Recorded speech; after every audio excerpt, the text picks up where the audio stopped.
to Big Monday on ESPN, and tonight Wake Forest tries to do something they haven't been able to do since 1997. Beat Duke at Cameron Indoor. It's the ACC on ESPN.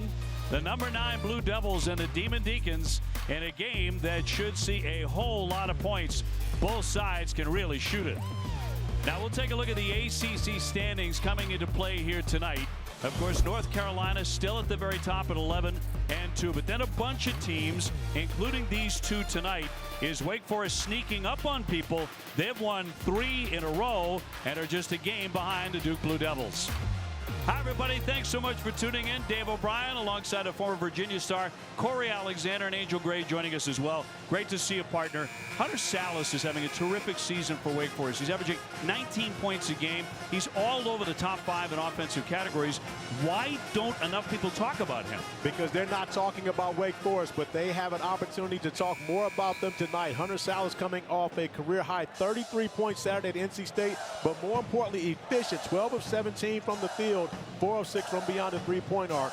And, of course, he's one of the next transfers who's playing great. Probably a first-team All-ACC guy for Steve Forbes now in his 4th season at Wake Forest. Who's had pretty good luck with that. And John Shire in year number 2 at the helm for the Duke Blue Devils, and we are underway.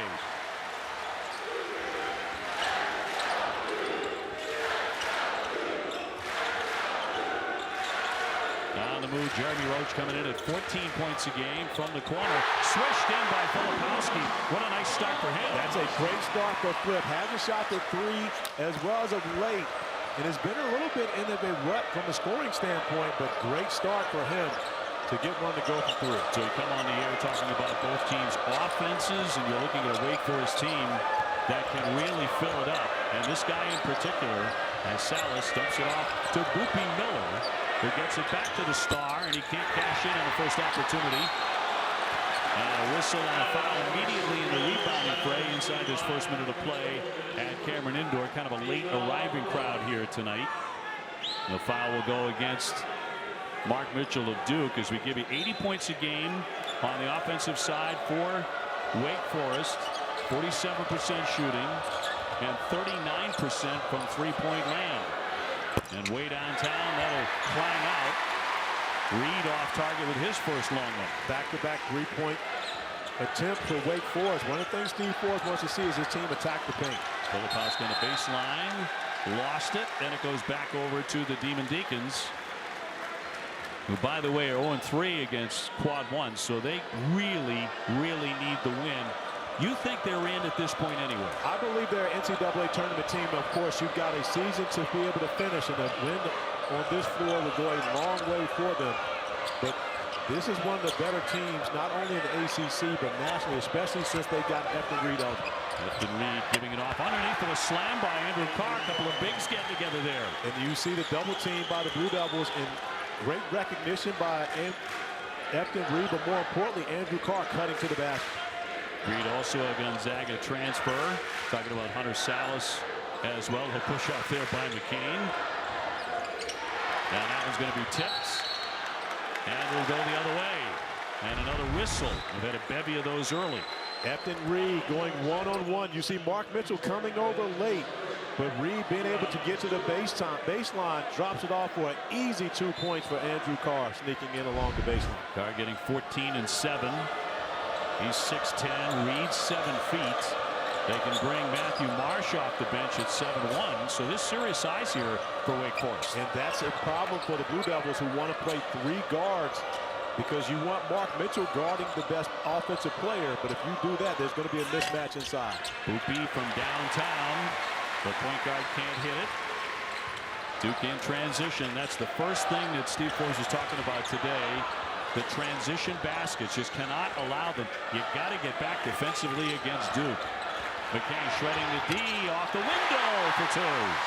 Great decision by Jared McCain, driving it to the paint, recognizing he's got a bigger defender in Carr guarding him on the perimeter.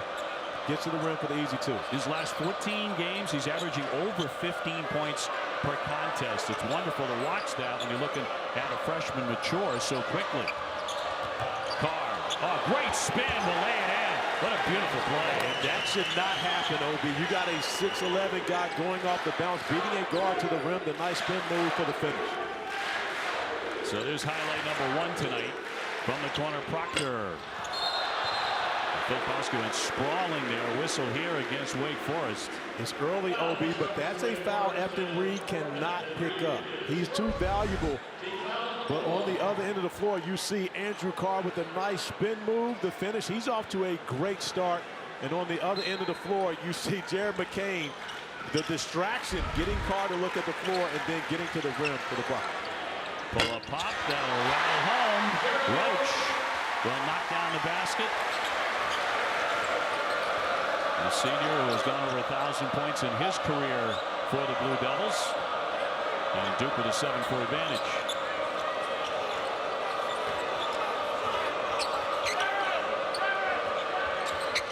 Miller running the show. Carr squaring up. Taking on Mitchell. Filipowski over the help. They'll flip it to Hildreth in a long one. He can be very dangerous beyond the three-point line. He wanted another attempt there. Look at Miller. Can't stick it. Hildreth again on the tap out. And that won't drop. And Filipowski had it off his hands and out of play. But that's going to be the second foul on Efton Reed, OB. We talked about how valuable he was. He just had 2 offensive rebounds on the same possession.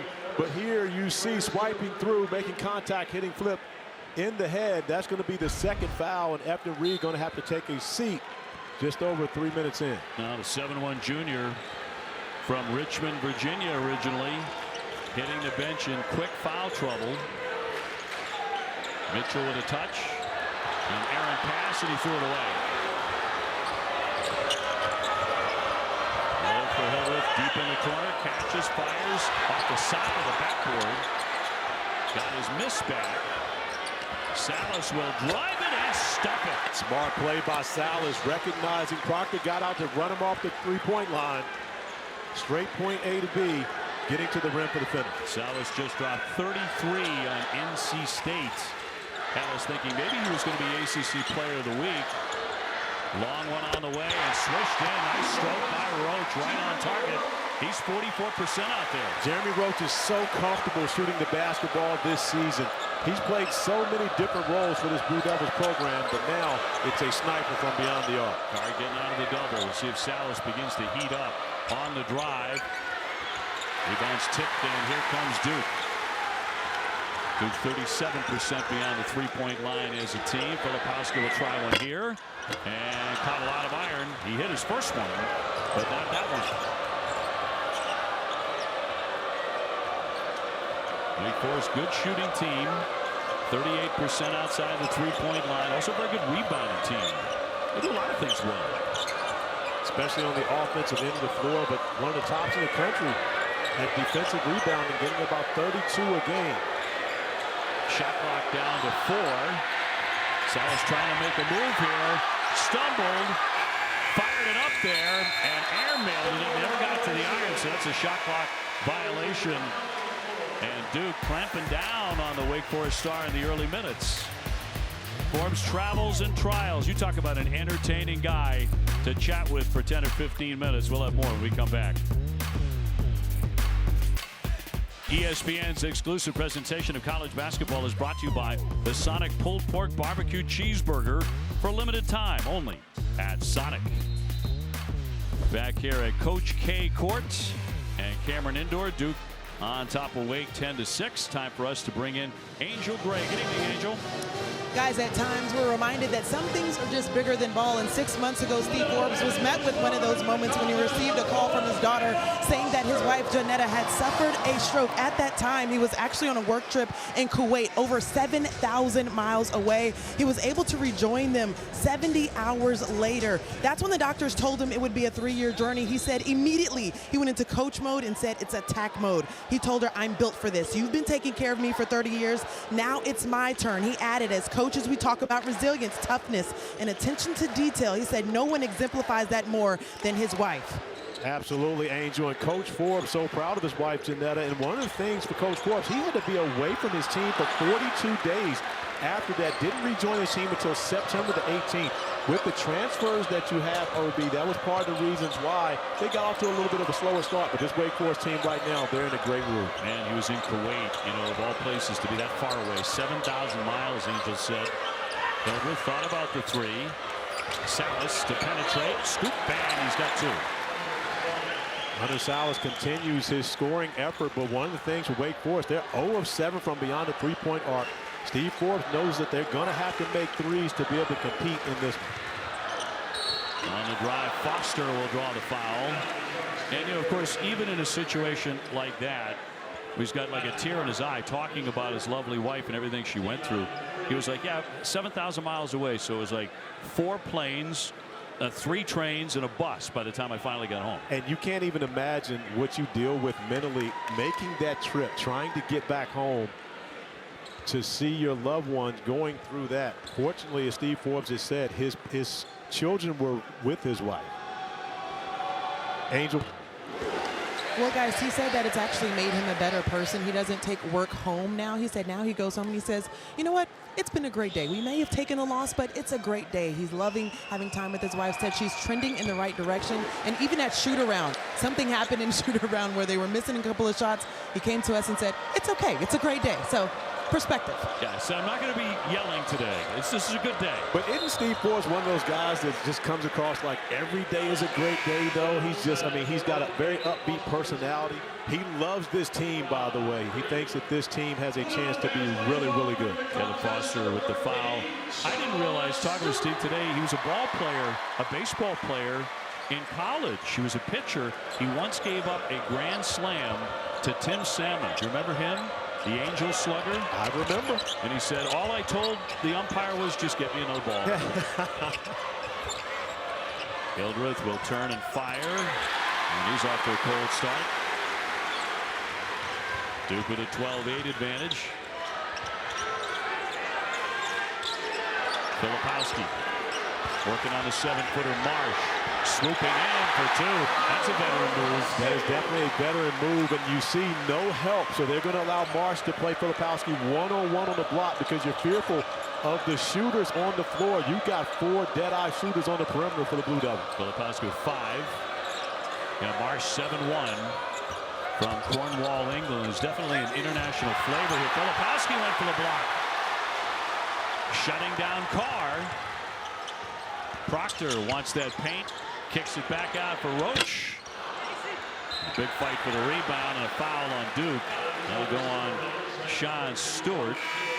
His first. Well, Sean Stewart knows how to defend the rim. But as you get into the painted area, who actually gets this block? Is it Stewart? Sean Stewart got that block. Flip comes in second. So that's going to be Sean Stewart's block, who, of course, has the great vertical leap, breaking Zion Williamson's Duke record for vertical leap. So you would expect for Sean to be able to go out there and block a couple shots. 36 inches, the standing vertical. That's the program record. Not too shabby. And that's no small guy jumping that high either. 6'9", that's right. Freshman from Florida.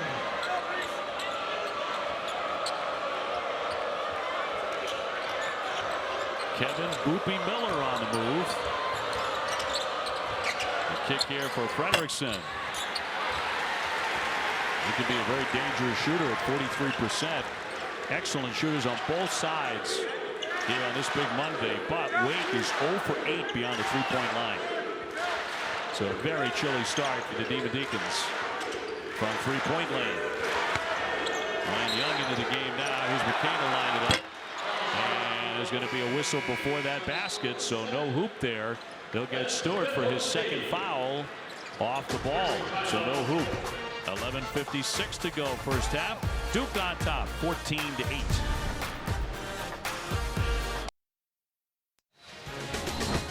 Steve Forbes has described the interstate in the ACC, meaning how fast they want to go. They want to play fast in the area where you see no speed limit. However, once they get into that 35-mile-per-hour zone, you've got to slow it down. And, of course, once you get in that school zone inside, they've got to be able to play off 2 feet and find their teammates on the offside. So this is how Steve Forbes wants to do it. But he came to this game concerned about the Blue Devils and their interstate. However, you see John Shire slowing down the Blue Devils. He doesn't want to get into a running match with Wake Forest right now, wanting to call a play on that possession. Coach Shire was, look out for the pedestrian crosswalk, guys. Slow it down. Wake with the ball. Miller over the top. Reed back in, playing with 2 fouls right now. Banging with Young, he'll hook his shorts. Another rebound by Jared McCain, who's been awesome on the glass as of late. But you see Efton Reed back on the floor with those 2 fouls. Steve Forbes recognizing they can't get back into this without effort. Mitchell looking to get involved, and he's headed for the line. Mark Mitchell looked good on Saturday against Boston College. 17 points to lead the way. 6 out of 7 shooting. Duke had 5 men in double figures. Shire was really more impressed by their defensive effort. Foul there will go against Monsanto. And around and out there by Mitchell, who hits 73%. Averaging about 15 and 8 per game for the 6'9" sophomore. And another one coming. Duke number 9 in the poll, released late today in the Associated Press, as UConn remains number 1. But look at that. Jared McCain once again getting involved in the mix, getting the rebound off of a free throw. Proctor launches. Got a good look. Yeah, and that's normally the ones that you make when you get offensive rebound, especially off of a free throw miss. This guy will not hold up in any way whatsoever. No. Monsanto's locked and loaded. He gets beyond half court, and he's in range. But Wake Forest still 0 for from beyond the 3-point arc. 0 for 9. Young batting that one to the point guard. Here comes Miller. Monsanto going cross court. Frederickson, no. These are great shooters missing threes. Now 0 for 10 from Wake Forest. We talked to Steve Forbes. He said they're going to have to make shots in this building in order to get a win. It has not been a good start from beyond the arc. No, to put it mildly, 0 for 10, and yet it's 14-8. Mitchell in that paint, lost it. It's going to stay on this end, deflected by Wake. The officials tonight, Ted Valentine, Lee Cassell, and Clarence Armstrong. And coming up next on ESPN, number 6 Kansas taking on Texas Tech in Lubbock. That is on the way as soon as we are finished up at Cameron Indoor, where Wake Forest has not won since January 11 of 1997. They've come close several times. Last year, just a 2-point loss here. 75-73.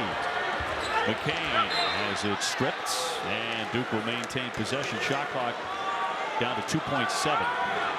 Obi, when we mentioned that in our open, I got a text message from 2 of my good friends as we see Jared McCain trying to drive the lane. Hunter Salas doing a great job, but one of them being Grant Hill and the other Randolph Childress. And Grant not happy about the fact that he lost here in '94, his last year, off a step back from Randolph. So still a little bad blood over the times when the Deacons were able to win in this building. Miller launching, no. By the way, I could put together an all-time all-star team, just your good friends. Oh, yeah. You could absolutely do that. Who text you during the course of the game. Oh, I got more coming. Don't worry. We got shout-outs all night. I know. Filipowski, a strong move, and will draw the foul. Inside 10 minutes to go first half here.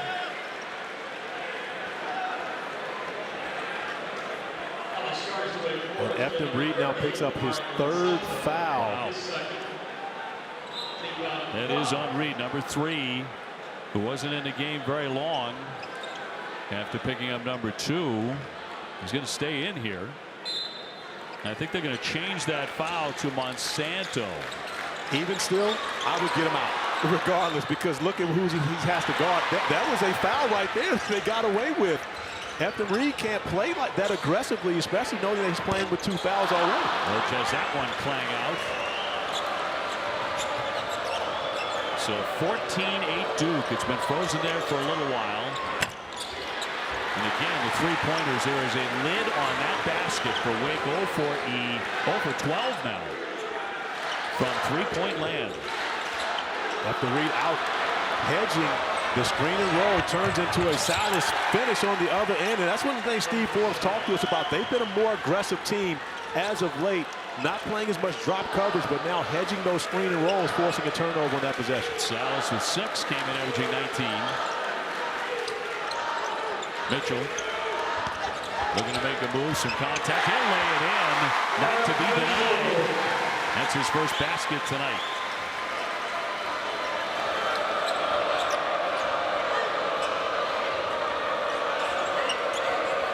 Now Wake came in with a lot of really good offensive credentials. They haven't shown it yet. After Reed would have taken that shot earlier, doesn't take that one, but had another collision right there where he's not called on the foul. Mitchell coming over to help out defensively. Got the block. Down the lane, stumbling a bit. Filipowski snatches the board. McCain straight on. No. This has not been a three-point shooting clinic. It has not, especially for two teams that shoot the three so well. Monsanto there gets it. And finally, they're in the three-point column. And he is the guy. DeMar Monsanto is always looking to find a way to get a three-point shot in the air. That time able to knock down the first one on the evening for the Demon Deacons.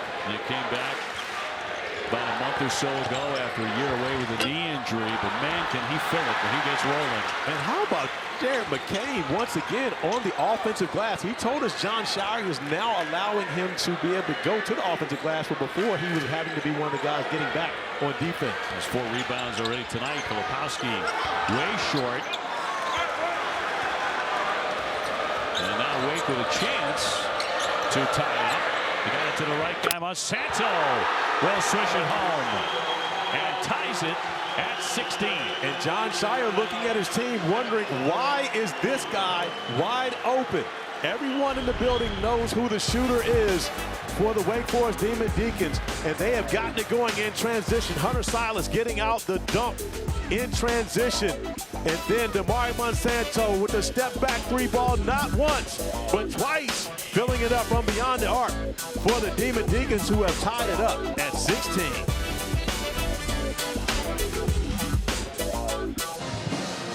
Wake Forest currently on a 6-0 run, and Hunter Salas said this team is so special because through adversity, they stay together, they stay resilient. He added, this is a team that a lot of people may not be looking at us and saying that they're big dogs in this conference, but they are forever playing with a chip on their shoulder. Coming in would be a huge win for them.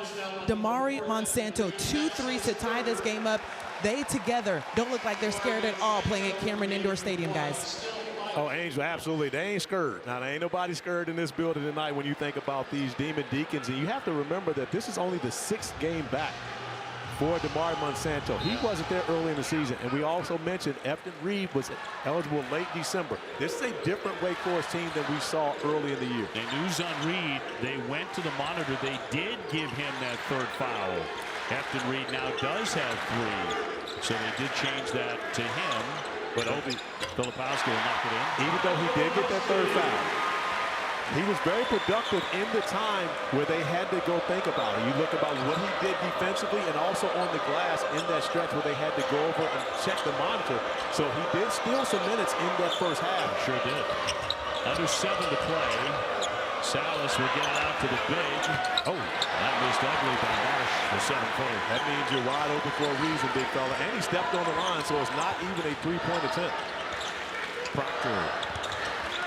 Swing for Filipowski. Nice give down there. Mitchell with the stuff. And Filipowski with a terrific pass. But you see the difference with no Efton Reed on the floor. You've got a double team Filipowski, and just like that, a 4-0 run for the Blue Devils.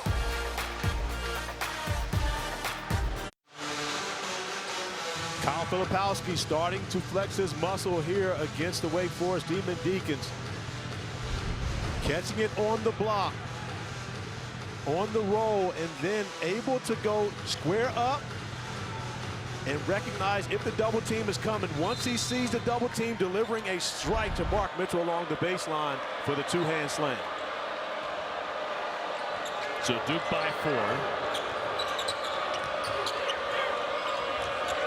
Filipowski is averaging 14, slamming on the brakes. Filipowski came over defensively.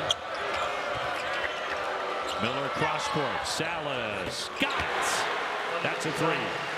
OB, he is what we like to call on one right now. Hunter Salas knocking down everything, getting it going from the perimeter along the three-point line to go along with his scoring in the paint. So Wake started 0 for 11 from the three. That's going to be swished in from the corner. McCain right on the money. He's 38% there. And he's only under 40% because he had a 1 for 8 performance against Boston College from beyond the arc on Saturday. Didn't shoot it well, so much so that he actually had his grandparents out rebounding for him after the game, and it worked because Jared McCain stepping up, knocking down the three in the corner. I tell you what, how about your grandparents fly in to watch you play? You don't shoot it well, and you got them on the floor in the post game out there rebounding for you. Right. That was a great story. He had a big smile on his face. Thrilled to see them there. Didn't have a great offensive game, but he had a great rebounding game. Absolutely has. Had 4 double-digit rebounding games thus far this year. 3 double-doubles. Miller on the spin. Filipowski with the rejection. Underrated part of Flip's game. Got to get a shot up. Hildreth driving it, and a whistle there. Yeah, that's going to be a foul. Hildreth wouldn't have gotten that shot off. Wow. If not for the foul. And now you're going to see Lee Cassell and Ted Valentine both looking to see, was that foul committed before the end of the shot clock? As both officials are going to go over and look and see. You get a look at the shot clock, and there's the reach right there. Oh, just in time. That will be a foul. McCain getting a hand on Hildreth before, with just about 0.2 seconds remaining on that shot clock. Great shot there. Yeah, Very evident. How about the camera crew here? Our guys are the best, OB. And I say that with all humility.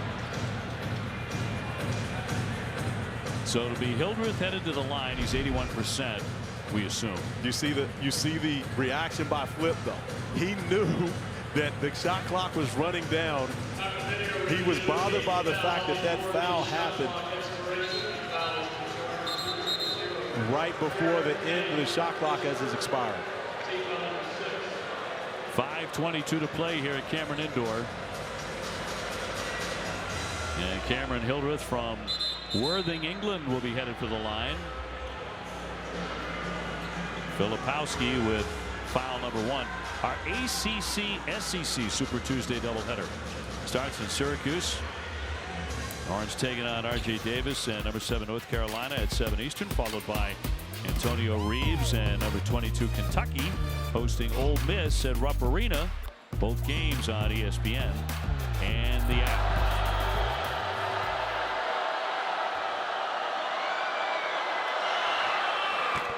With the guy who's had some big games scoring-wise, at 25 against Florida State, 23 against Miami.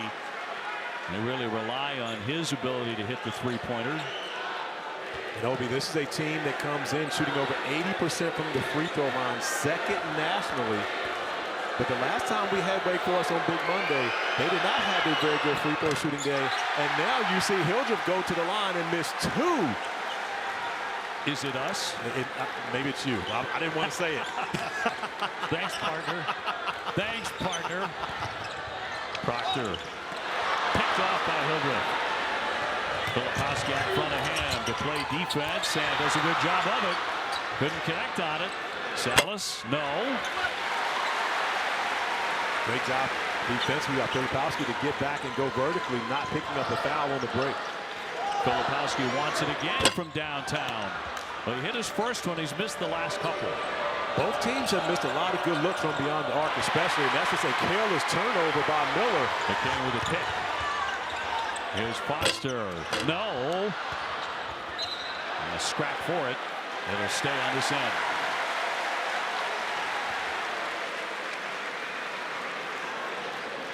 Now for two teams, they really hang their hat on their ability to score. It's been a low-scoring first half. Absolutely has been, with a lot of great looks from beyond the arc. Just neither team really being able to get hot. But if you think about what's going on, you've got to be careful with the Blue Devils, especially on this floor, because they can get hot in a hurry.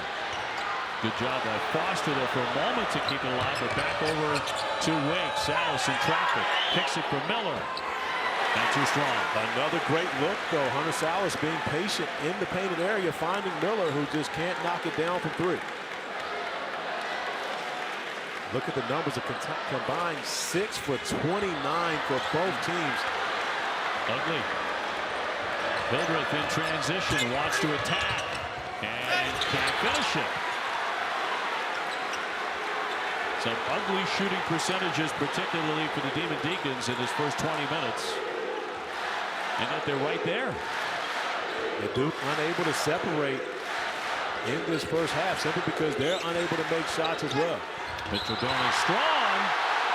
Back that one up there. Clarence Armstrong going to go over and talk with Ted Valentine. I believe that Monsanto was in the restricted area, and that is going to change. Great job by this officiating crew to be able to figure it out. Duke with a 4-point lead, which now will become a 6-point lead and maybe a free throw along.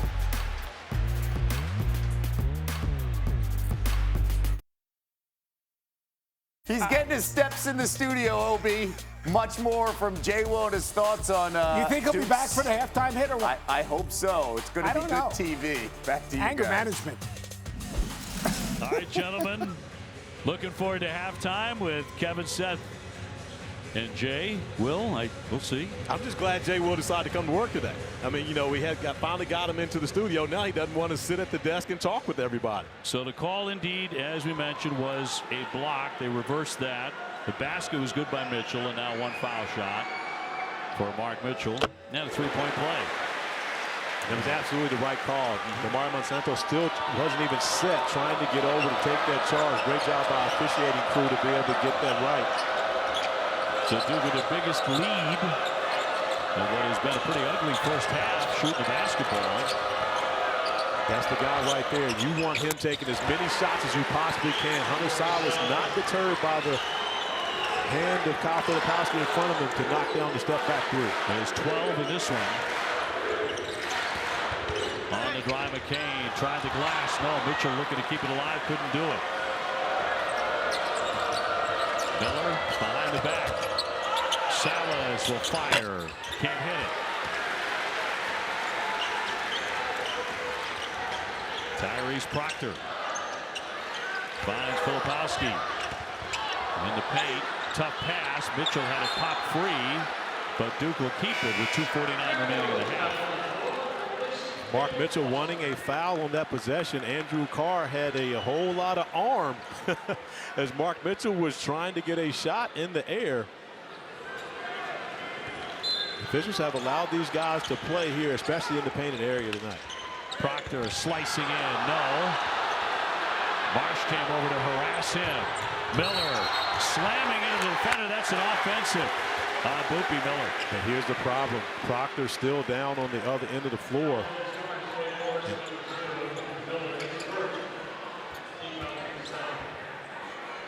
Miller picking up his first foul. And Proctor slow to rise, but he is up. Just listen in here.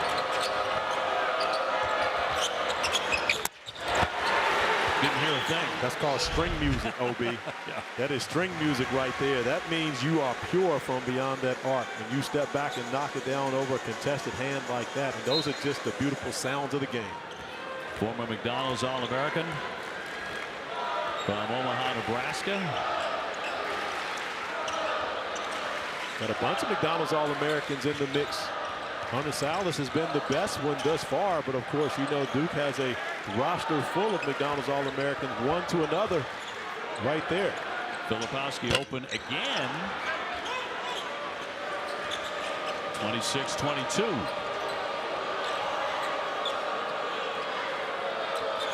A couple of brief runs beyond the three-point line, but generally both sides have been quite chilly. Salas finding a big Carr, swatted away by Mitchell.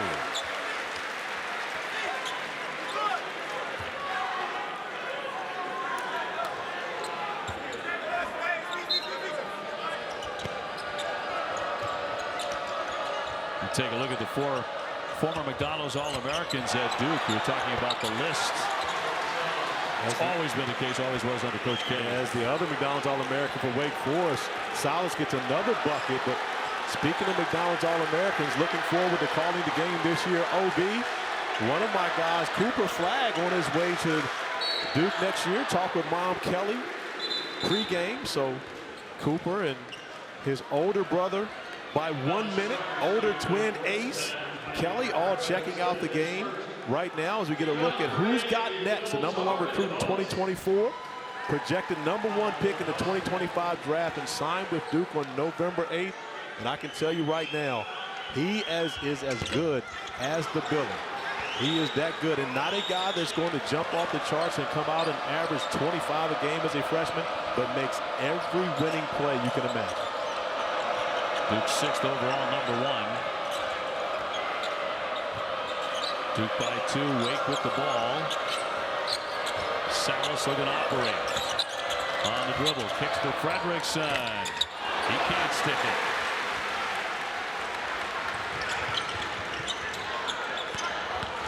The big guy down the lane lost his footing, but that's because he got hit. As Filipowski goes down with 1:07 to go in the half. Love the drive by Filipowski. However, at the top of the key, catching it, the jab step, and getting downhill. Also understanding that the shots aren't falling from beyond the three-point arc. That's the time to drive it to the rim, try to get some contact, and get to the free throw line. Now, that's been a big miss, of course, for Wake Forest. Efton Reed, 3 fouls.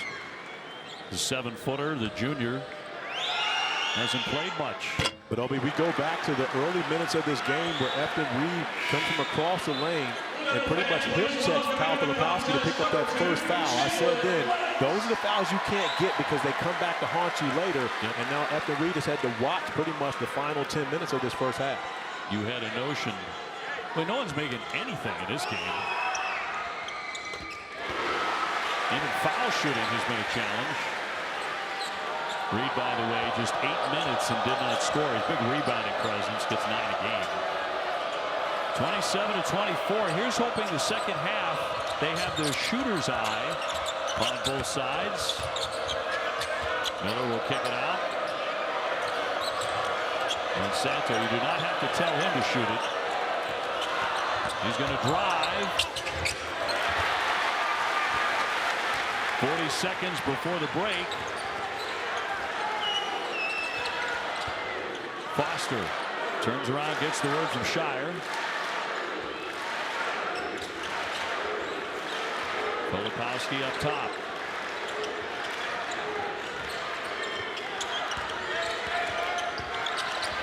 Down to 5 on a shot clock. On the cut, and that's going to be kicked away. It's going to stay on this end. It's off Wake Forest. And Wake Forest got away with one on that possession. That was actually a triple team on Filipowski right there. Opening up. They're going to change their minds again. Yeah, and I believe that's the right call. But you see 3 defenders in black around Filipowski, and Jared McCain. Ooh, did Carr hit that on the way out? Not sure it should have been overturned. In any event, 10 seconds. Miller off the window and draws the foul too. Now think about how big of a play that was. And I'm not saying that it shouldn't have been Wake Forest ball, but we don't know for certain because we didn't get an opportunity to truly see if that went off of Carr or not. But it could be a potential game-tying 3-point play for Boopie Miller at the line, who goes off the bounce. But Duke still with 7.1 remaining to try to get a good look here at the end of the first half. Mitchell's second foul. Miller, excellent foul shooter, 84% on a very, very good foul shooting team. And #1 in the ACC. And he knocks it at 27. One more look at that play. As we see it, that goes off of Andrew Carr. So another break for the Blue Devils. You see it skims the arm of Carr. Roach, some contact there. Filipowski knocks it down. And that's the end of the half. So Duke goes to the other end, using those 7 seconds right to the nub, and they go to the locker room up by 2. Big bucket by Filipowski going into the halftime locker room. And how about the poise of Jeremy Roach, recognizing how much time is remaining, and he can get it to his teammate with enough time to get a bucket heading into the halftime locker room. Filipowski right in front of the horn. So it's Duke on top of Wake, 29-27 at the break. Let's get it back to the studio. And Kev set some sounds of the game in what was kind of an ugly first half, because we heard a lot of that. And a lot of that. And a lot of clanging. And not many went in until late. And then you started to hear that sweet sound. That wonderful sound that we all love so much. And that's pure from Salas at 14. Finally, Wake kind of came to life. And we have a 2-point game headed for the second half here at Cameron Indoor. Duke on top.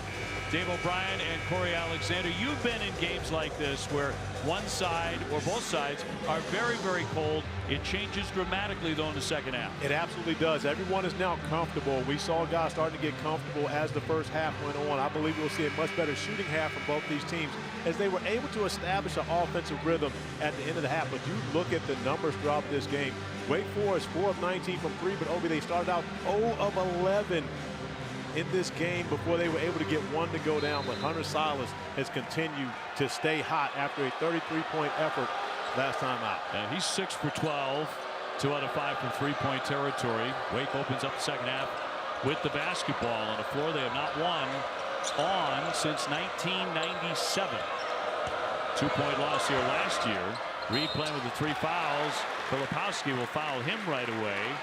Kyle Filipowski with 10 points to lead Duke in the first half, and he'll pick up his first foul officially. You love the action from Steve Forbes starting the half to be able to get the basketball inside to Efton Reed, forcing Kyle Filipowski to have to play some defense. Flip didn't have to defend much in that first half, but Efton Reed to foul trouble. Reed making the first one. Let's go to Angel. Corey, you should coach, because that's exactly what Steve Forbes said. He said we have to make sure that we keep Efton Reed in the game, understanding that he can't lose his aggressiveness at the rim. On the other side, John Shire said we're defending great, held them to 28% in the first half. However, he said we have to take and look smarter on offense, take better shots, work better together. They only had 7 assists in the first half, but they weren't knocking down shots as well, guys. And Angel, along with those 7 assists, Duke had 8 turnovers, and the only way I'm coaching is if you come out of retirement to play point guard for me. So you figure that out. I mean, Corey, you coach every broadcast. We're talking about 2 hours of coaching every night. But one thing Chris Carroll told me earlier today, Obi, I don't win or lose. That's the good thing about it. Reed just picked up foul number 4 in the opening 29 seconds of the half. But that's the thing, when you get 3 in the first half, oftentimes coaches will decide not to even start that guy in the second half because you can't be as aggressive. And Efton Reed just has to understand, playing the 3 fouls, you can't be that aggressive. You can't reach into that trap. Use your 7-foot height, keep your arms straight up, and then force a tough pass out of the double team. They actually did go over and review that foul. I mean, it's an obvious foul. You see he hits Filipowski on the arm, forcing an errant pass. Watch the right arm of Efton Reed. He hits Filipowski. The ball goes straight up in the air. That's a foul. If you're Efton Reed, you just stay straight up. You're still going to be a tough pass, Filipowski, because of your size. There were a lot of calls reversed in the first half. Very high number. That's unusual. Filipowski. Oh, was in a cylinder. Somehow it kicked out. If I'm Flip, I'm counting that one, OB. In my mind, that shot went in. You shooters are all alike. In my book, it went. As we were tied at 29. Carr slamming on the brakes. OB, that can't happen. Carr has McCain guarding him. Carr's 6'11". He's got to score that bucket with McCain guarding him in the post. Hunter Salas, Filipowski picking him up in midcourt. He throws it away. Roach over the top, Filipowski, and draws the foul. He takes a hard seat on the baseline. Duke running a really nice break, and Andrew Carr has the 2nd foul. We've talked about the sounds of the game. Listen to this one. That's the sound of a toilet flushing. That's the tidy bowl right there, OB. It went all the way around, but fortunately, well, hopefully toilets don't do that. They don't spit them back out like that one did. That's the end of that conversation. I'm not even good. 18:56 to go. And Filipowski at the line, 65%. ACC preseason player of the year.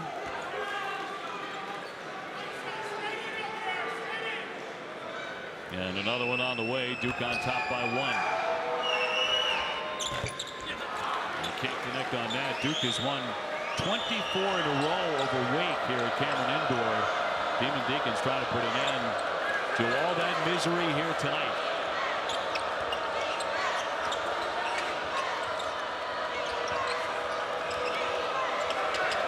Carr beating Salas in the lane. No, that's a shot he typically hits. Again, going on 14 points in the first half. Going on 33 in his last game against NC State. Nice give for Mitchell. Whoa, a tough angle, and he made it. And he took the hit.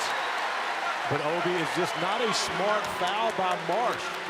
He gets over there, he gets to the spot, and denies Mitchell the shot. But look, he hip checks him. And if you're going to foul at that point, grab his arm. Don't let him get the shot off, because that's an easy bucket for Mark Mitchell with the contact. 9 points. Nobody there, but take the basket. And a three-point play for the 6'9" sophomore. Mark Mitchell, who led Duke in scoring with 17 points on Saturday, now in double figures. The front line has been all the scoring. Oh, it's going to be a slam by Carr. Talk about an easy basket. He has 6 points. And this may be the route that Steve Forbes has to go, putting Carr at the 5 position and having shooting around him to be able to space the floor. Duke 28-3 when Mitchell scores 10 or more points, and he's 10 tonight, as you pointed out. Bildrith will take it himself and took some contact too.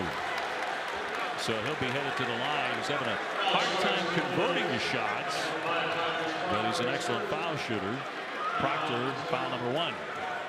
Obi, Mark Mitchell after the bucket, looking to the fans. And wait a minute, you can't just leave the guy hanging, Mark. He got the fist bump going out there. You know what? See, he wouldn't do that to the crazies. No, but he made one of the best baskets all night on that play. He should have gotten high fives from about 15 people. Yeah, but OBC, my guy right here, maybe it's the chain. It may be the chain, OB. That may be why he got left hanging on that possession.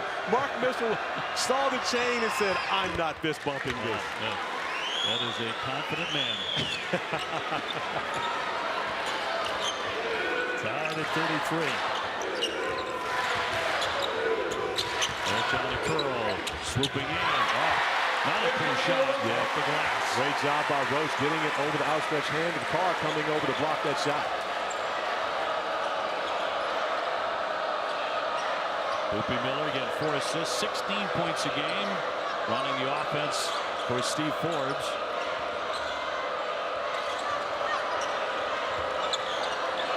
And Santo bouncing for Carr. Carr can really be explosive. Trying to get inside, denied by Filipowski. Mitchell on the dribble. He gets it to go. Give Mitchell a dozen. Monsanto. This could be like layups for him, though, with his tremendous range. Offensive rebound gives Wake Forest another opportunity, but this is danger zone for Wake. Even though Duke is on a 4-0 run, you can't allow them to get momentum going. Penetration, but no, by the point guard. And this is how they do it, getting out in transition, pulling up from 3. Nothing but net by McCain. And a timeout, Wake Forest. Steve Forbes talked to us about exactly that. You cannot let the Blue Devils run down in transition and see a wide open look. Jared McCain burying the 3, pushing it to a 7-point game. Big transition 3 from McCain moments ago. He talked to our Kevin Brown and Deb Antonelli on Saturday about his post-game shooting routine and family. So my grandma and grandpa flew in, so Awesome. They'll be here. They'll help rebound, and my brother will help rebound. It's just a family time for us. They're not here for you to go to dinner. They're here to rebound for you. So they make so many sacrifices for me, so I appreciate them so much. Double-double for him. Terrific performance over the weekend. Is this a family affair? There's Lance standing up. Gina now having a seat alongside her parents, Jane and Casey Clausen, who made the trip in. And, of course, Jared's putting them to work as Gina stands up now. Oftentimes, we've seen her, OB, she can't stand to watch, so she's up and down throughout the entire game, but she loved watching her son knock down the 3-ball in that last possession. So he's doing it again as far as hitting the glass the way he's been lately. He has 8 points, 9 rebounds already. He's got the 9 rebounds, and he was talking to us in the pre and shoot around today. He was telling me and Angel Gray he was going to go get a tip dunk at some point now that John Childs allowed him to go to the offensive glass. All right, so there's the prediction. He's 6'3", Angel, but man, he can get to that rim. He has 3 double-digit rebounding games, 3 in the last 4. He said it's the energy that you bring. It really reminds me of Dennis Rodman and how he said he would watch his teammates shoot and shoot around and just see how they would miss the ball. He said if it was long, it was going to be a 3-ball. Seeing if it was blocked, always aware of what he needs to do to get an extra possession for his team. And Angel, of course, Jared paints his fingernails similar to Dennis Rodman, so maybe that's the key to the rebounding. And we on the other end of the timeout with a slam for Steve Forbes. Proctor lines up a long one, but short. And all tangled up here as Bookman Miller went down. And right over the back, McCain took a tumble. And that'll be his second foul. 15:52 to go here in the second half. Talking about fingernails tonight. Painting those nails.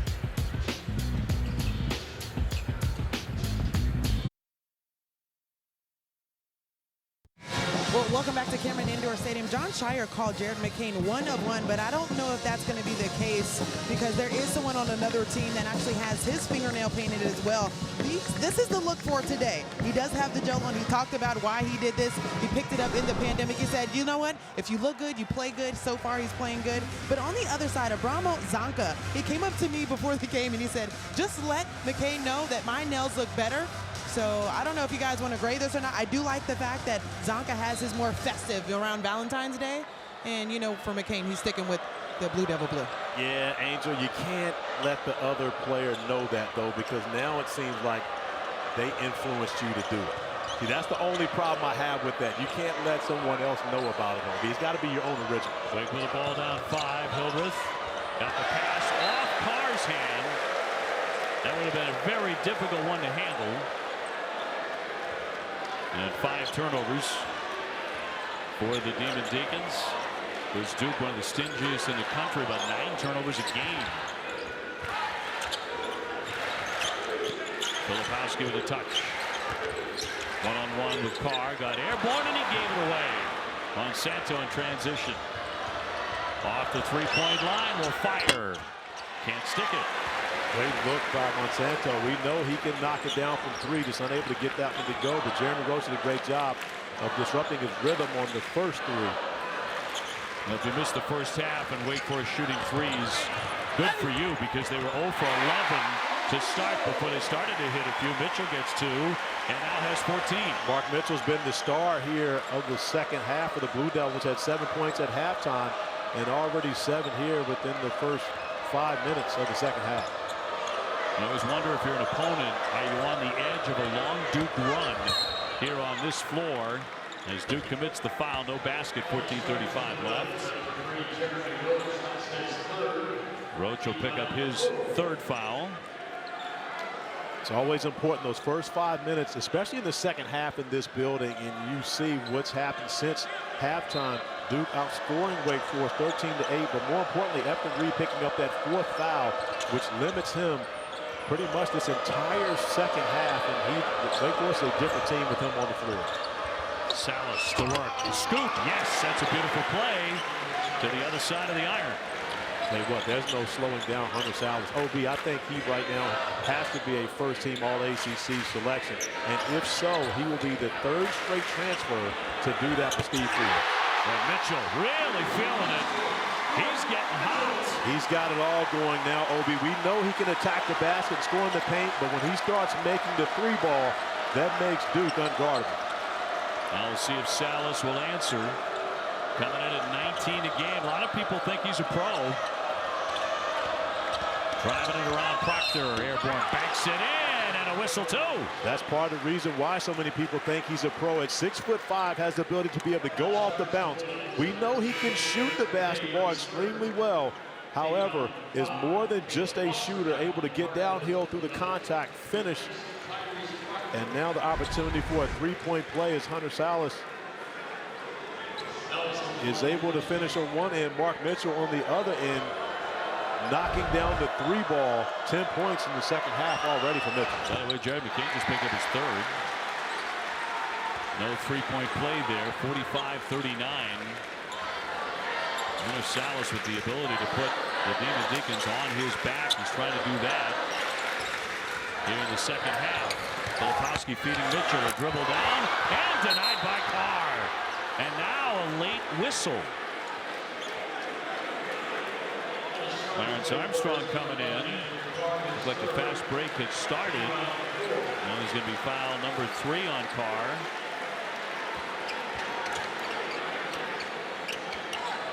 With 13.5 minutes to play. So Mitchell headed to the line. But Obi, what Duke is exploiting right now with Carr having to guard Filipowski, it's a much smaller Wake Forest lineup, which means that who do they have with size to deal with Mark Mitchell, especially once he gets into the paint areas? And the kind of player that he is, so aggressive to the rack. But also when you see he starts to build that confidence. Now as he makes a couple at the rim, now he's stepping back, shooting the three ball. Sure. Attacking, getting to the free throw line. It's opened up his whole game.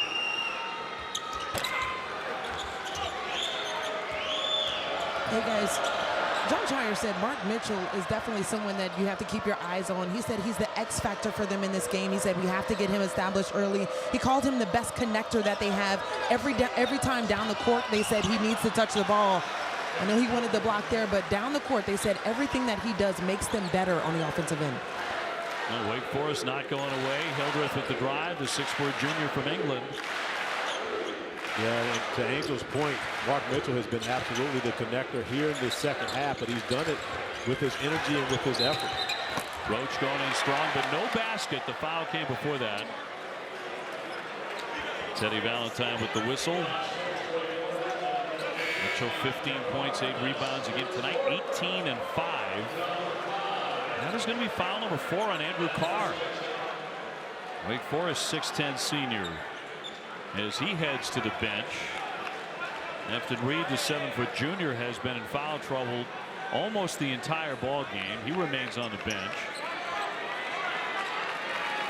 Going to be very difficult for Wake Forest with both Carr and Efton Reed on the bench. Steve Forbes has had the luxury of being able to rely on at least one of those bigs up front. Mitchell's pass tipped, and Duke will retain.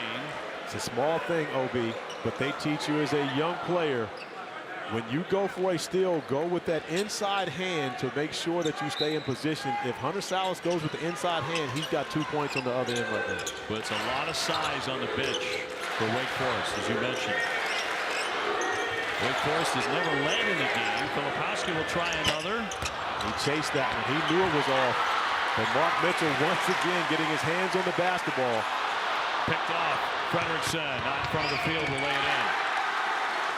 And understand, Jared McCain playing with those 3 fouls may have reached in on that possession if he weren't, but can't foul and have to go sit down with 4, so just pretty much concedes the layup. Duke's biggest lead has been 8. Cut to 3 now. Filipowski with a nice scoop. He has 13 points. Nice adjustment for Filipowski around the basket.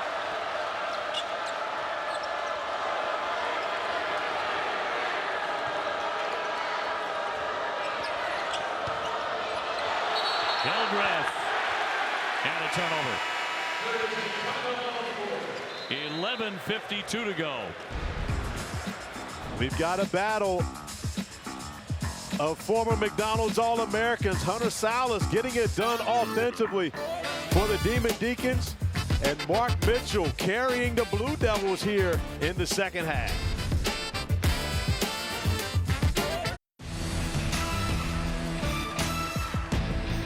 He is unbelievable. He's incomparable. He's invincible. And he can do it all, baby. Left hand, right hand, three-point shot. Is there any doubt that he's the MVP, baby, of the ACC and of America? No doubt about that. The great Tim Duncan. An unstoppable force for Wake Forest. 11:52 left in this one. Hey, Dickie B, on our minds all the time. Our dear, dear friend, the gala coming up. Possibility of a Porsche on the line, or Porsche. I think we were corrected on that one. One of us was anyway. Yeah, one of us. Yeah. His basketball friends, you can meet at his private home and watch some hoops with our great pal. Mitchell in close for two. His big night continues. It absolutely has. Mark Mitchell has become the offense for the Blue Devils here in the second half, so much so that John Shire now goes to him coming out of the timeout. He has 20 points. Salas finds an opening. Not this time. Tipped up and in. The big guy, Marsh. 7-footer with a bucket. Every time you think Duke might start to open it up, Corey, here comes Wake again and make a big play. And Hunter Salas missing an easy one, but Marsh not conceding it. Look how far Duke has to start their offense. Give Wake Forest a lot of credit. Kane almost dribbled that one away. 4 seconds to get up a shot. He'll fire. And knock it down. Confident looking jumper. Everything that Jared McCain does is confident, OB. He is a silent assassin, and he does it all with a huge smile on his face, but he's an absolute killer on the court. Duke did not shoot it well at all in the first half. They're 9 for 12 in the second. We thought that might happen. With these two teams, Salas attacking again, lays it in. You can see Hunter Salas intent on getting into the painted area. Steve Forbes wants his team to attack and then recognize if it's an opportunity to score or spray it outside for their team to shoot a three. It's been opportunities for Salas to score in the last couple possessions. Salas, not enough people are talking about the season he's having, as that's batted out by Wake Forest. 19 points a game. You know, in league plays, over 50% shooting, way over 40% from three-point land. Coming off 33 points in the last game against NC State. He's had a bunch of those kind of games this season. He has 20 tonight. And it seems like anytime he wants to put it to the deck and drive it, he's going to get the basket. Rebound. Oh, that's a great play by Flip. Recognizing he couldn't get that basketball, OB taps it out back to his teammate. Filipowski getting him a second chance. That time McCain asking for a foul. He gets one. Again, a little bit late on the whistle. 53-47. But how about when you get the ACC's preseason player of the year doing that? Between two Wake Forest defenders, he recognizes he's not going to get the basketball, but has the presence of mind to be able to tap it out to a teammate. Hildreth with his first foul. After Reed back on the floor now, playing the 4 fouls, still 9:40 remaining. Steve Forbes going to take his chances with his veteran big man. He's got to play smart. Proctor got a great look. Mitchell, another second effort. Filipowski draws the foul, almost made it too. He'll be going to the line and shooting a pair. 9.5 to go. And it'll be Kyle Filipowski to the stripe, where his percentage has dipped throughout the season down to 65%. 13 points, just 2 for 5 at the line so far tonight. Duke trying to win their 19th game of the season, looking to go to 10-3 in the conference. Blue Devils are featured on Thursday's ACC Network women's basketball doubleheader, starting with number 16 Notre Dame taking on number 6 NC State, followed by Duke and number 12 Virginia Tech. That's a rematch. Virginia Tech only losing 2 conference games this year. One of those here at Cameron Indoor to the hands of Carol Lawson and the Duke Blue Devils. So they'll be looking for some get back in the castle.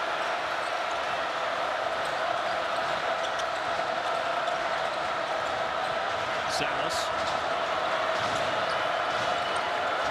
Hildreth with a shot clock inside 10. Trying to take that baseline, gave it up. Foster to Mitchell. No!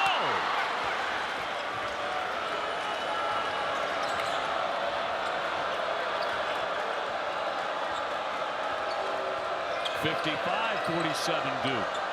Salas thought about a three.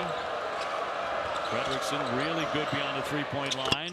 Swishes that in. Big bucket by Fredrickson, and the first time he's played on this floor, but is not timid at all. Steps up, knocks in a huge three. Wake Forest now made 7 of their last 8 field goals. Well, thank goodness we knew it wouldn't last the way they both started out beyond that line. Foster to Mitchell. Kicks it back for Foster. He wants to shoot the triple. So a window opening up here for the Deacons. They just won't quit. Well, give Wake Forest a lot of credit, but Duke has allowed them to hang around, and the longer they hang around, the more confident the Deacons become. Reed pounding it into the lane, gets 2. And this becomes a 3-point game.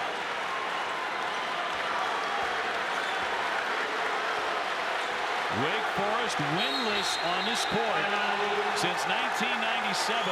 They force a Duke timeout with 7:45 remaining. We've talked about our sounds of the game. We've got another one, a great one coming for you as you hear the sweet sound of all nets from Fredrickson.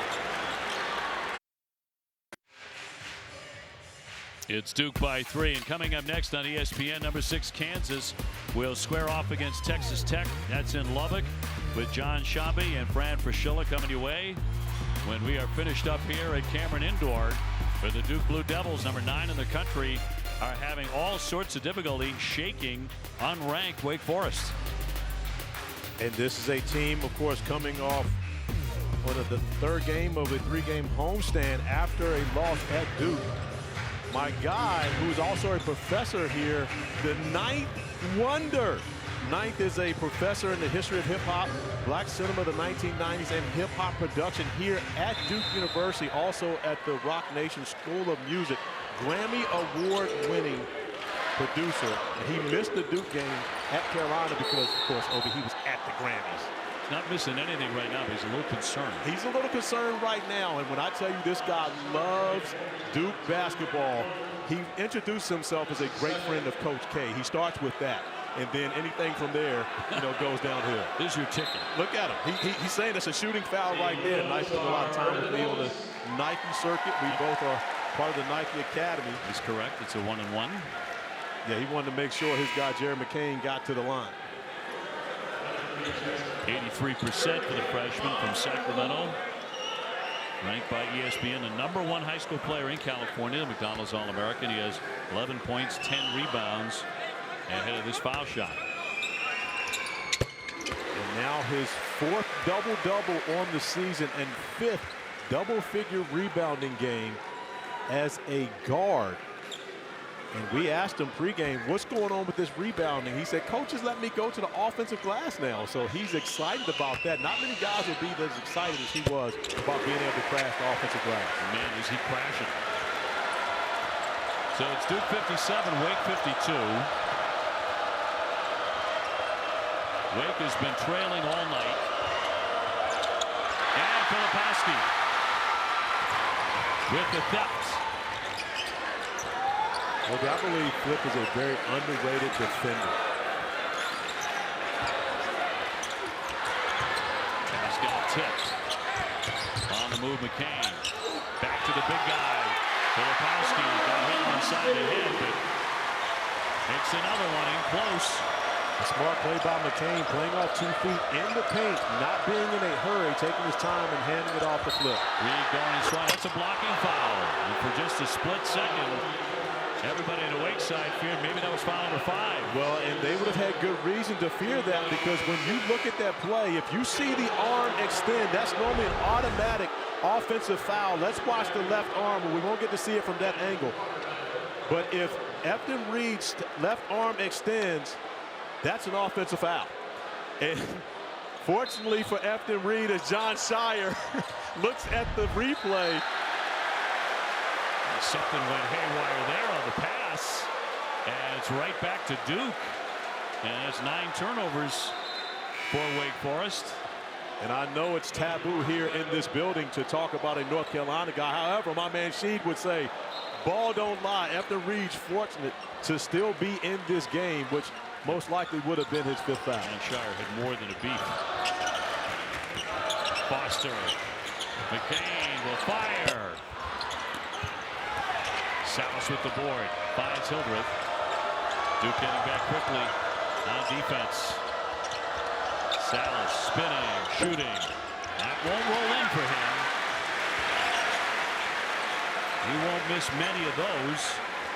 But Obi, we've talked about, this Wake Forest team has 4 guys that average over 14 points per game. The only one who's been able to get anything going offensively has been Salas. He has 20.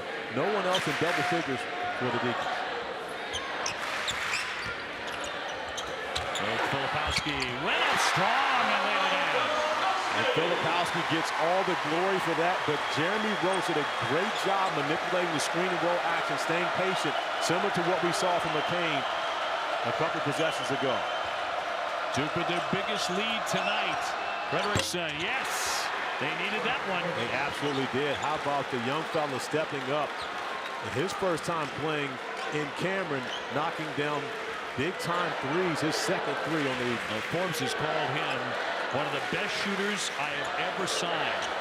And you can see why. Deadly from the 3. Rhodes tiptoeing in, swatted away by the 7-footer. Marsh made sure of that one. 5:28 left. Jeremy Roach just patiently waiting, and then Filipowski to be able to shield off the defender with that left arm, concentrating through the finish. Okay. Spin move, draws the foul. Went down hard too on that baseline. But I love the fact that Jared McCain doesn't just rely on the 3. He's showing that he's more than a shooter, willing to go in the painted area, take on all challengers, and find a way to get to the free throw line when teams run him off the 3-point line. Cameron Hildreth, his 3rd foul. And the freshman back at the line. 5:23 to go.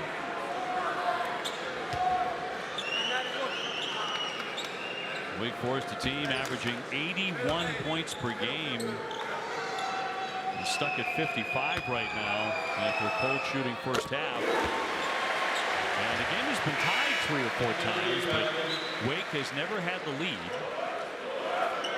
Reed is back on the floor now for Marsh, playing with 4.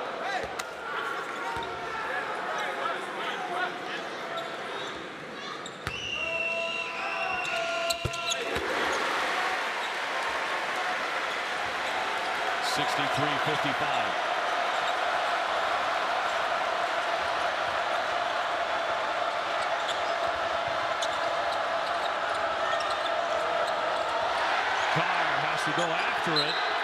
It'll stay here. Mitchell thought it had been deflected off a car. Ted Valentine, Clarence Armstrong, a little nonverbal communication on that one to make sure they got it right. Mark Mitchell out in the passing lane, and that does go off Carr. Another break for Wake Forest. Mark Mitchell's reaction, knowing that he did not hit that out of bounds. It's been a challenging night for this crew. Hildreth up off the window, too strong. Tap back out. He'll try it again. No, but stuffed in. Reed with the basket. And another break for the Demon Deacons, which should have been the Blue Devils basketball. John Shire not happy with Clarence Armstrong and the officiating. However, the Crazies loving the energy from Coach Shire. They're working off the coach tonight. Swished in by Roach. He nails a long one. 66-57.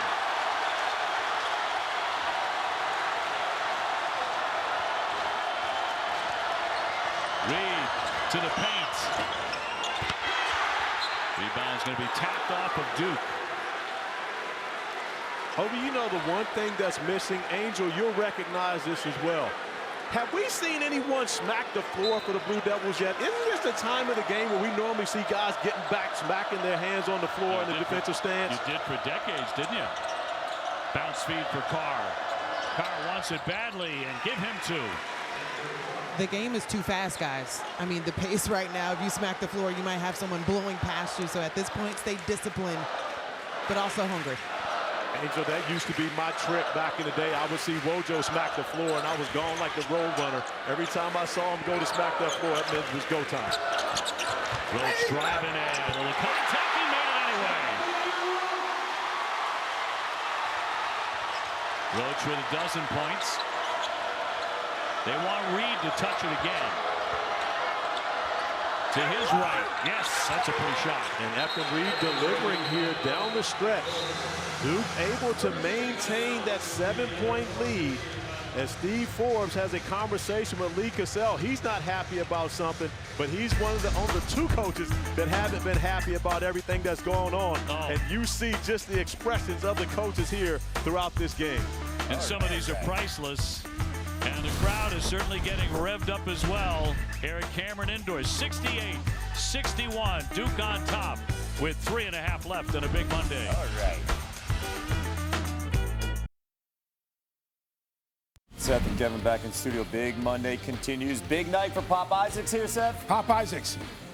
Savant offensively shoots the three, great in the ball screen. Jay Will would have jumped in on this, but he's too busy trying to deal with the last 4 minutes of this Duke game. Tech is a home favorite against number 6 Kansas. That's coming your way over on ESPN2. Juju Watkins, number 10 USC hosting Arizona, averaging 26 points per game. She dropped 51 like Jay Will earlier this month against number 4 Stanford. She's on ESPN2. Jay Will coming back later on, Obi. I hope so. Thanks, Kev. Hey, once a crazy, always a crazy. Yeah, there's no age limit to the crazies, because I can tell you right now, that chain, that's crazy. That's super crazy right now. But I respect the confidence of my guy walking into Cameron with that chain on. You are not lying. So 3.5 minutes to play. Duke with the basketball and a 7-point advantage. Unable to go on to one of those outstanding Duke runs, and they give it away here to pull away, which we've seen so many times, and turn it over 12 times. That's higher than normal for them. That's different. That's a different level of aggressiveness, trapping the screen and roll for Wake Forest than what we saw from them earlier in the season. Steve Forbes told us they would be more aggressive against these Duke guards. Salas, a determined move. Can't finish, though. Tapped out for Carr. They're all over Frederickson every time he touches the ball outside that three. Eldred, he's bumped and a foul called. Shire on his sideline not too short. 2:58 left. The South Carolina women, the nation's only undefeated D1 team. They highlight our ESPN Thursday basketball doubleheader, squaring off against the Lady Vols in Knoxville. Coverage beginning at 7 o'clock Eastern.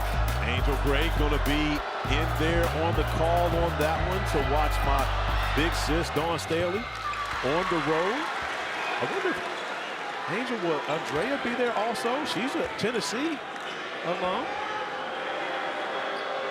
I'm not sure. Hildreth second out of the 1-and-1 coming.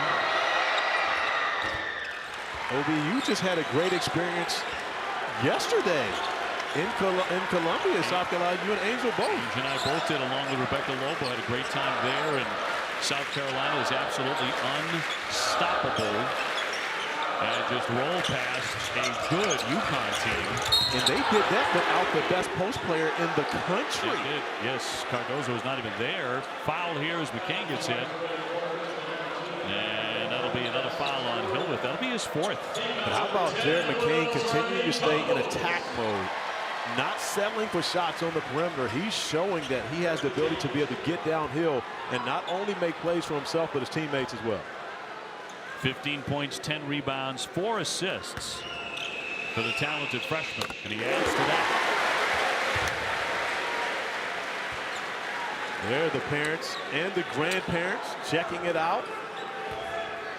Lance is cleaning his teeth while watching the game, so you can see how locked in he is. First time I've seen anyone flossing in the middle. Well, that type of flossing anyway. I'm impressed. That gold chain is absolutely flossing, but a different type. You only have so many hours in a day. Frederickson wants to live beyond that line. Reed gave up the dribble, needs some help now. How about the defense by the Blue Devils on this possession, denying everything on the wing. Carr with a fall away, sticks it anyway. Great offense beats good defense anytime, though, when you've got guys like Andrew Carr who can shoot the turnaround jumper over the good defense. That's one of the reasons why this Wake Forest team, in my opinion, is a tournament team. They're this good. They can come in here and compete with the Blue Devils, even on the road. Trying to come from behind and pick up their 17th win. They're 8-4 in the conference. Volkowski directing traffic. Foster to drive it. Heavy traffic, and he takes a hit. This is somewhere where anyone outside of Hildreth or Reed needs to be raising their hands, saying the foul is on them, because both those guys playing in with 4 fouls. And who ended up getting that foul?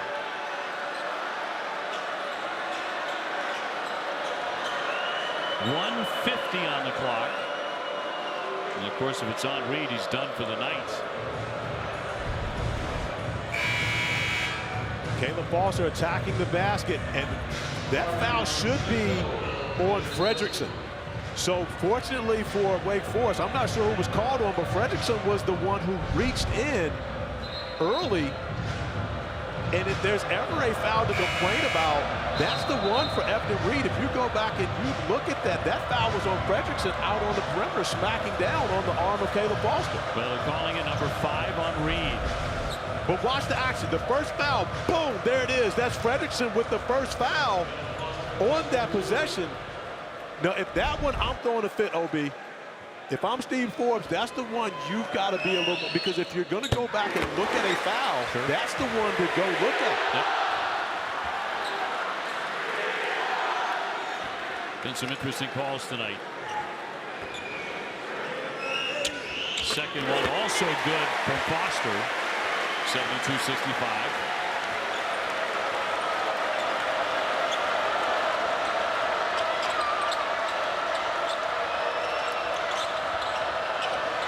They need Hunter Salas right now. He'll give it up. Frederickson, and a foul on the floor. Took a long time off that clock. 1:31 to go. They'll get Foster for his 3rd foul.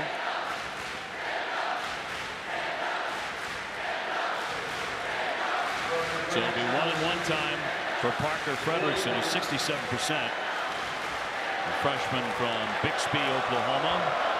But if we go back to that last possession where Efton Reed fouls out, Parker Frederickson, as he gets older, he'll raise his hand to let the officials know that was my foul. Especially when you know your teammates, you got 2 teammates playing with 4 fouls. You raise your hand on that one to let them know, hey, that's on me, to keep your guys on the floor. The baby-faced rookie hits them both. Here's a guy we haven't heard much from throughout this game. Boogie Miller coming back into the game. But right here you see, there's the foul. Frederickson fouls Caleb Foster well before Efton Reed even gets to him. That's where Parker Frederickson raises his hand and says, that's on me, as soon as you hear that whistle.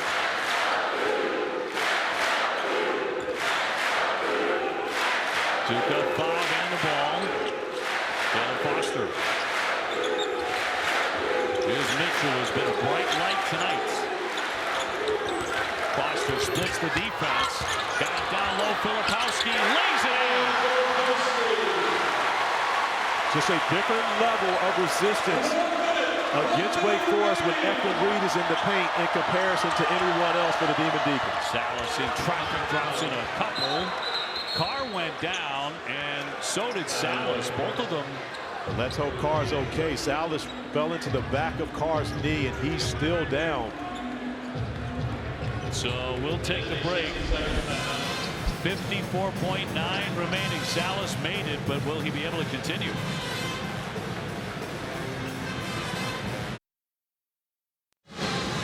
Well, good news for Wake Forest. It looks like Hunter Salas will be able to continue on in this game. Less than a minute to play. 74-69 Duke. And we will take a look at the Capital One rewarding performance. And Hunter Salas has been really good again tonight. He's been on quite a run as of late, coming on 33 against NC State. He has 22 points in this one. And Hunter Salas with 22 points, as you mentioned, but no one else over 12 points. Andrew Carr has 12, and this is a Wake Forest team, the only team in Division I basketball with 4 players averaging over 14 points per game. Miami was on that list. However, they've had a couple of tough scoring games for some of those guys. So now they have dropped off that list, leaving only Wake Forest to be that team, but none of those guys able to be able to reach that tonight outside of Salas. Well, Duke has knocked off Wake Forest 24 consecutive times here at Cameron Indoor. You have to go back to January 11, 1997, the last time that Wake won a game here. And these two teams are permanent ACC partners, so they do play a home and away each and every year. So there's always a chance for the Deacons. They just have not been able to take advantage of it in the last 24 and could be 25 years. And Santo looked like he was trying to foul there. Mitchell right at midcourt gets it away to Filipowski. A lot of time going off that clock. But at this point, you've got to play out this possession. There you go. You come up with the steal. And Santo picks it. Miller back to Monsanto. He can't bury it. Carr gets in the second crack at it. Here it comes. He missed them both. 2 great looks by the guy you want taking that shot. Damari Monsanto unable to get either of them to go, but played perfectly by Steve Forbes and his group. They did not foul. They came up with the steal, and they got a knockdown shooter. 2 great looks on the offensive end of the floor. Carr with his 5th foul, so he's fouled out. Been a lot of foul trouble in the second half for Coach Forbes' team. Give Duke credit in the second half. To this point, they've made 13 out of 15 foul shots. That is 87%. Wake Forest is the #1 free throw shooting team in the conference, but Duke's been exceptional there in the game. But a miss here by Mitchell, who has 20. Bracketology with Carolina, Duke, Clemson, Virginia. Virginia, by the way, the next team Wake will face. Yeah, Wake Forest with a number of opportunities to get quality wins going down the stretch. They have Duke at home on the 24th, and also have Clemson at home at the end of the month, at the end of the regular season. Monsanto, 0 for 3, unable to hit in the clutch here. Final seconds. Here's Mitchell for the slam, and the crowd loves that. And Steve Forbes wondering, what is his team doing, allowing Mitchell to have the wide open dunk? And a foul before that shot. 10.5 seconds to play. Steve Forbes on the floor right now talking to his team like, what are we doing? So 10.5 seconds to go. Let's get it back to the studio. Checking in with Kevin Negandhi. Well, we want to remind our audience, if you're waiting for Kansas, Texas Tech, that game currently on ESPN News about 35 seconds in. When we end things at Cameron Indoor, we will take it full from Texas Tech. Back to you. Okay, thank you. Salas with a miss. And goes Salas, for the corner, and it was a 1-and-1. Salas the only one recognizing that. But here's the thing, OB. When you start looking at net rankings and efficiency, what was a 6-point lead, when you allow Mark Mitchell to be able to just run down the floor and dunk it, now it's an 8-point game. Duke won't shoot again, but each and every one of those points matter when it comes to your efficiency and your net rankings at the end of the season.